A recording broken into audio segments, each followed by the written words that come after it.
والعاقبة للمتقين ولا عدوان إلا على الظالمين وأشهد أن لا إله إلا الله وحده ولي الصالحين وأشهد أن سيدنا ونبينا محمدا عبده ورسوله صلى الله عليه وعلى آله وصحبه وسلم تسليما كثيرا. أما بعد معاشر الأحبة waxaan soo dardaarmaynaa ilaahay cabsidiisa mar waliba waxa ugu wanaagsan ee qofku zaad iyo sahay uu ka dhigto nolosha iyo kadib waxa ugu wanaagsan ee qofku qiimo uu ku yeesho muslimka ee qurux ku yeeshay waa cabsida ilaahay iyo taacadiisa. ilaahay zaadka markuu nagala dardaarmayayna wuxuu inoo sheegay waxa ugu qiimo badan cabsida ilaahay watazawadu fa inna khayra az-zaadi at-taqwa. markuu quruxda iyo sharafta uu dadka qofku ku dhex joogay inagala hadlayayna sharafta ugu qiimo badan ee labiska qofka mu'minka waa cabsida ilaahay baa la yidhi walibaasu taqwa dalika khayr.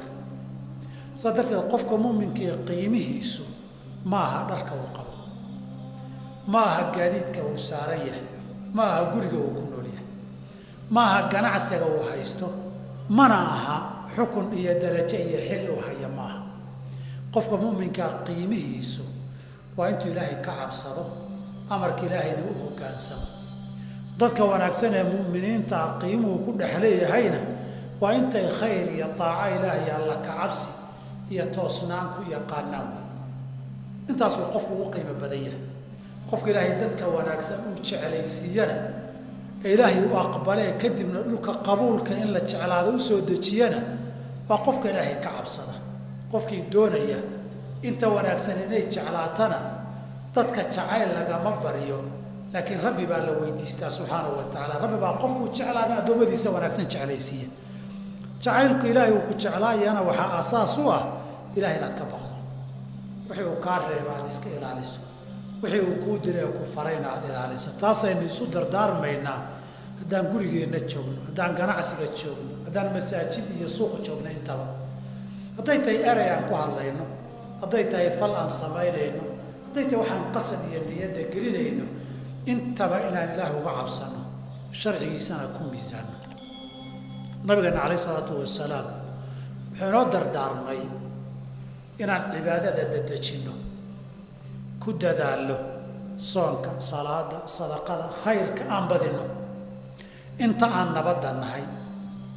inta jawiga inoo xasilan yahay, inta aan fitno badan iyo dhib badan qoorta laynoo gelinin. wuxuuna inoo sheegay adduunku inuu isbedeli doono, wax badanna dadka ka xumaan doonaan. wuxuu la hadlahayay saxaabadii nabiga oo ummaddan ugu khayr badnayd. wuxuu kala hadlayeyna wuxuu ahaa waxaan weli imanin. wuxuu lahaa bale iyo baas baa soo socda, dhib iyo mixnad baa idinku soo fool leh, qofkii noolaada uu arki doono. acmaasha khayrka u degdega, markii dhibku yimaado walaahow baa dadka ku dhaca, waa la wareeraa, qalbiguna ma joogo, maskaxduna ma fadhido, waxaad tukatayba garan maysid, qur-aankaad akhriday waxaa qalbigaaga oo joogin oo khushuuc lahaynna garan maysid. inta aad nabadda tihiin een baladu idinku soo fakanin cibaadada ku dadaala. haddii kalena waad ka mashquuli doontaano mashquulka iyo mixnadda iyo walwalka iyo orodka iyo isdaba wareegga baad la halmaami doontaan. waxyaabooyin badan buu arrimo saas oo kaleeta ka hadlay. waxaa ka mid ah xadiidkeenna maanta ah lix intayna idinku imanin cibaadaadka u degdeg weli baadiru bilacmaali asaalixati sitta. lix arrimoodoo soo socota intaayan dhicin acmaasha wanaagga badsada. markay kuwaa bilowdaan dhib badan baa iman doona. wuxuu yidhi makas madax noqota, makas dad xunxun oo madax idiin noqda, xilka iyo xukunkaoo ganacsi iyo beec noqda, dowlad aan doonis dad kula joogine askar iyo boolis dadka garaaca ku haysata, dhiigga daadintiisoo la fududaysto, raximka iyo qaraabadoo la gooyo, iyo dad qur-aan akhriska xirfad ka dhigto ku luuqayntiisa oo kolba shirka iyo fagaaraha ka akhrin la yidhaahda iyo tacsiyaha iyo xafladaha aan ahayn ama salaadaba na tuki la yidhaahdo toosnaan diineed aan ahayne uu luuqadayn fiican yahay loo yidhaahdana waa iman doontaa lixdaas intaynan idin qabsanin oo xataa masaajidii iyo mixraabkii kii tukinayay aan fasaadku idinka gaadhin acmaasha khayrka ah badiya oo khayrka badiya midda koowaad wuxuu yihi imaarata sufahaa dad makas ah oon xil mudnayn oon macno lahayn diin lahayn dadannimo lahayn qiimo lahayn baa ummadda hoggaankeeda iyo xilkeeda qaban doona lidaalika xadiidkii cumar qiyaamada ii sheegay markuu yidhi calaamadaheeda nabigu wuxuu yihi ammaanada haddii la dayaco qiyaamada sug waxaan yidhi see loo dayacayaa wuxuu yidhi idaa wusida alamru ilaa gayri ahli xilka iyo xukunka iyo mas-uuliyaadka haddii loo dhiibto qof aan ahayn qofkii ku habboonaaye geeye qof aan geyin markii xilka uu ku fadhiisto qiyaamada iska sug saxaabigeena Kacab ibn Ujra nabigu wuxuu ku yidhi ilaahay waxaan kaa magangelinayaa oo ilaahay kaaga baryayaa inuu kaa badbaadiyo imaarata sufaha kuwa makasta ah in xilka geyin ee xilka qaban doono hadal buu ku celiyo wuxuu rasuulka ilaahay imaaratu sufaha maxaad ka wadaa saddex tilmaamood buu bixiyey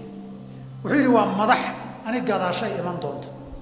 oo dadka xil iyo madax iyo mas-uuliyada u qaban doono kow aniga dariiqaygii iyo hanuunkaygii ma raacayaan sunnadaydiina kuma dayanayaan kuwaasaan uga jeedaa imaaratu sufaha nin kasta oo tilmaamaha laga helo xil qabtoo nabiga ka dambeeyey dariiqiisiina aan raacin imaaratu sufaha buu soo geli ninba inta uu ka qaataba imaarada sufahadu markay timaado nabigu waa tuulay xariis marka la tilmaamayo qiyaamada waxaa ka horeyn doona sanada musuq maasuqa iyo dhagarta iyo beenta iyo khiyaanadu dadka ay qabsan doonto ninkii run sheegay baa la beensanayaa kii beenta sheegayna waa la rumaysanayaa kii aaminka ah waa la tuhmayaa tuugana xoolaha loo dhiibanayaa waxba dadka ka daadsan karaa way waxa xilka maaliyadda loo dhiibi iyo bangiyada iyo akawnada iyo kaashiyarka ninka tuuga la yaqaanee wax lala cuni kare laga daadsan kare dhacdhacale ninka ku adag ee war xoolaha hal la daayay tuhma loo sameeyo waa tuug baa la dhigaa waa laga cayrin dadku ninka beenta baalanqaadyada beenta asameeyay jecel yihiin ninka waxa runta u sheegana ma jecla wuxuu wayantiqu fiihinna ruwaylida ku wax makas ah oo macna laawo ah baa hadli doona xali macna laawo maxaad ka wadaa wuxuu yidhi arrajulu taafih yatakallamu fi al-amri al-aam ninaan qiimo lahayn oo macna lahayn danta guud iyo xil baan ka hadlayaayo waxaa danta guud baan ka talinayaana leebaa iman doona kuwaasaa iman doona taa markay timaado umuurtu way fasaadi doontaa toosnaantii baa lumi doonta siday ku imanayaan qayb ka miduu nabigu ku lamaanayay calayhi salaam wuxuu yidhi waa bayca alxukmi xukun kala iibsiga xukun kala iibsiga labadaba way soo gelayaan maxkamaddii iyo qaadigii la tegay ee lacagta xukunka la raba lagaga soo saartay la laalushay iyo xukunkii iyo xilkii lagu qabtay in xoolo lagu bixiyo la gatay inaga kor ilaa hoos hadda waa beec iyo lacag madaxweynihii baa lacag ku imanaya baarlamaan baa lacag ku imanaya wasiiraa lacag ku imanaya agaasimihii baa lacag ku imanaya xaruntii talihii booliskii baa lacag ku imanaya dadkani meelay lacaga kala baxeen ama tu isagu leeyahay ha noqoto ama tu dawladu xilkeeda hayay oo isticmaalay akawnadeedii ha noqoto ama ti shakhsiyaad iyo shirkado iyo dawlado kale ku maalgashadeen ha noqotee xukunkii baa ganacsi iyo maalgashi noqonaya xoolo la soo gatay oo xoolihii iyo faa'iido laga dhalaalinayo noqonaya ninka kursiga $1 milyan ka soo bixiyay milyankii iyo faa'iidadeedii inuu ka soo saaro raba xoolo shirkad ganacsi oo gaaros ku shaqaysanaya weeye xil ummadeed oo danteeda looga talinaya ma aha nabi wuxuu waa bay'a al-hukm xukun la kala iibsanayo odayaal baa codayn lacag baa lagu iibsan dad baa boqol iyo la soo xarayn lacag baa loo kala qaybin xildhibaanada soo xaroon lacag baa loo qaybin aniga doorta Soomaa xukunkii ma hawaysan doono umana soo dhawaan doono cid aan lacag dhaafsanin lacagtani maxay tahay rishwiya laaluush baa lagu kala gadanaya nabigana waxaa ka soo xasanay inuu yiri laaluushka midkan bixiya waa malcuun ka qaatana waa malcuun riwaayadka qaarkoodna ka dilaalka u dhaxeeyana waa malcuun kii bixiya waa malcuun dawlad ha noqoto shirkad ha noqoto reer iyo qabiil ha noqdaan shakhsiyaad ganacsada ha noqdo isagu ku leeyahay ha noqdo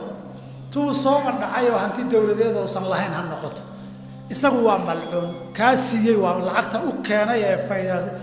maalgelinayana waa malcuun kale kuwan qaadanaya oday ka soo bilow baarlamaan iyo soo mari kii marka dambe wasiirnimada ku bixinaya kii ka qaadanaya xilhaye mari waa wada malcuun kan u kala qaadaya dhaxeeya xiriirinayana dilaalka kaana waa malcuun Soomaarti amaliyadii dhan wax naxariista Ilaahay ka fog way inuu malcuun marxuum dhali muu malaynaysa xadiidku waa kii waha geedka qodaxda ah midho lagama goosto qodax midho ma noqoto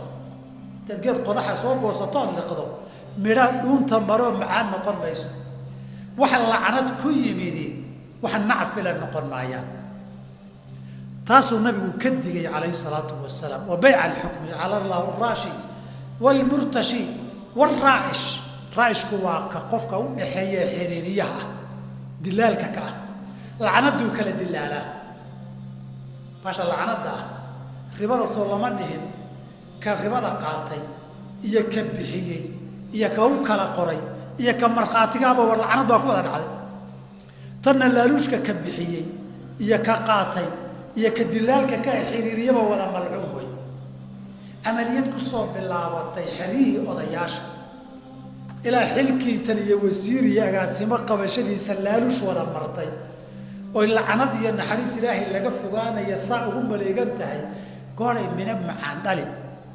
oo imbar wanaag dhali oo toosnaan iyo walaaltinimo dhali ma dhawa xilka ninkii xukunka xoolaha ku soo bixiyay maxaa ka dhalanaya soo ku haysan lahaa ka dhalan labada xigtee nabigu tilmaamay baa tilmaamaysa waa marka koobaade xoogu ku haysto dadka ku xakameeya waa inuu yeeshaa nabigu tilmaamo kasrata shurad boolis farabadan uu tilmaamo wuxuu yiri qiyaamada ka hor waxa iman doona dad ulawata aad saynta lo'do kale tamoodo la soo jarjaray yadribuna biha an-nas dadka ku garaacay booliska garuunka wada watee qadda dadka ku wada haya rabshad baa la dagaalamaya waxba la sameeynaya xabsi baa dad la garaacaya kuwaas ay ku riwaayo kale muslim uu yiri sinfani min ahli an-nar lam arahuma laba qolo ahlu an-nar rabu xurguli ma arag waqtiga wali ma imanin mid kamida wuxuu yiri waa dad ulaha wata baasha saynta looda aad moodo dadka garaacay waa in boolis la samaysto waa in ciidan la samaysto waa in dadka la caburiyo dadka waa in la cadaadiyo mid la xiro mid la dilo waxaan dil iyo xabsi iyo cadaadis ah xaq sharci ah laga gooynayaa oo lagu hagayaa malo isaga ba xaraan ku yimid isaga ba xaraan diya lacnadan ku yimid hal booliya Soomaalida maxay yiraahdeen ilma xalaal ma dhasho sadarteed waa inuu samaystaa xoolo badan baa ka galay eed badanna wuu u galay wuxuu ku xakameeyo ku haysta waa inuu sameeyaa wixii xigana intii ushu ay tari weyday dhiig badan in la daadiyo way si loo galo dad la laayo wastikhfaafan bidami dhiigoo la fududeysanayo inuu asaarinta afraadi midda afraadi waa dhiigoo la fududeysto maraad isku dirto islaayaan mara adigu ku duushood layso midaad xidhood dedshiyo midaad isagoon la ogeyn ba si qarsoodi ah u dishood u khaarijiso wax walba samee xukunkan fasaadka ee sida khaldan lagu helay baa waxaan oo dhan dhala dadku la hadlaya nabi cali sallallahu alayhi wasallam intaan baladan dhicin Abu Bakar baa xil qabtay Umar baa xil qabtay go'ooday say isaga socdaan geed hoostiis ka dhigan jireen waardi ma lahaan jirin cid hareeraddiisa ma lahaan jirin boolis iyo askar ma lahaan jirin gurigiisana kaliya bay isaga galban jireen dawladda adduunka ugu waaweynna way xukumeen sababtoo xukunkana si xalaal ay ku yimaadeen si xalaal oo xaqi ana waa ku maamuleen walidaalika Umar radiyallahu anhu ardaahu markii isagoo geed iska horda uu nin u yimid isagoo hareeruhu fiiriye wax la jooga male nin walba dadkii la socday ciidan weeyana oo dagaal balaaday nin walba geed iska hordaa wuxuu yiri niyo waad xukuntay cadaaladna waad samaysay marka aamin baad noqotay oo meesha rabtaa iska mareeshaa meesha rabtaa iska seexanaysaa waxaad geedka isaga seexatay Soomaaliya arag ninku markuu cusub yahay san wali eed galin xilka dadku dhax socdaa gaari buu qaataa wadadu lugeeyaa dadku la fadhiistaa wuxuu markuu jegay dulmigii iyo wixii soo baxaana wuxuu isku wareejiyaa askar iyo gaadiid iyo boolis iyo mootooyin isku wada wareejiyaa maxaa yeelay dambi iyo eeda badan buu galay واستخفافا بالدم ديك ددك على فضيتانيا xukunkaas si loo ilaaliyo kursigaas si loo gaaro dhiigu qiimo ma laha marka dhiigii la fudaytay laarushkii oo fududaaday dadka garaacoodii iyo dilkoodii oo fududaaday maxaa keenay imaaratu sufahay baa keentay xukun ganacsi lagu yimid baa keenay xukun xoolo lagala baxo laga dhalaalinayaa keenay kaas waxaan rabnaa xil buu qabtay xil umadeed baad haysaa xilka ilaali xuquuqda hal ilaali maxay tahay xuquuqda ilaali xoolihiisu kala baxay usoo maal gashaday away faa'iiday waqti dhow ay ka dhamaanay ninka maal gashaday malaayiin kaga baxday kana dhamaanayso soo inuu ka dhalaaliyo ma alla ka cabsi ma meesha yaalla waxaan la yaabo waxa kamid ah laaluush buu bixin markaasoo dhaarin hadda wule ballan buu iga baxay kitaab buu maruu ka baxay waadu marka kitaabka marinaysa laaluushka siinaysa milaha ka baqaysa soo milaha buu ka baqay laaluushka markuu siinay kitaabku marinayay ma kitaab ilaahay looga baqayaad maraysa mise dambi buu ahaa dambigu sama meel buu leeyahay hada dambiga gasho wuu isjiijiidaa dambiguna dambi buu ku dhiibaa taacada iyo cibaadaduna taaca iyo cibaaday ku dhiibtaa wax walba wax la jinsi u dhalaa wax walba wax isaga faraciisa ku haboon baa ka tarma markaad adigu been ku timaado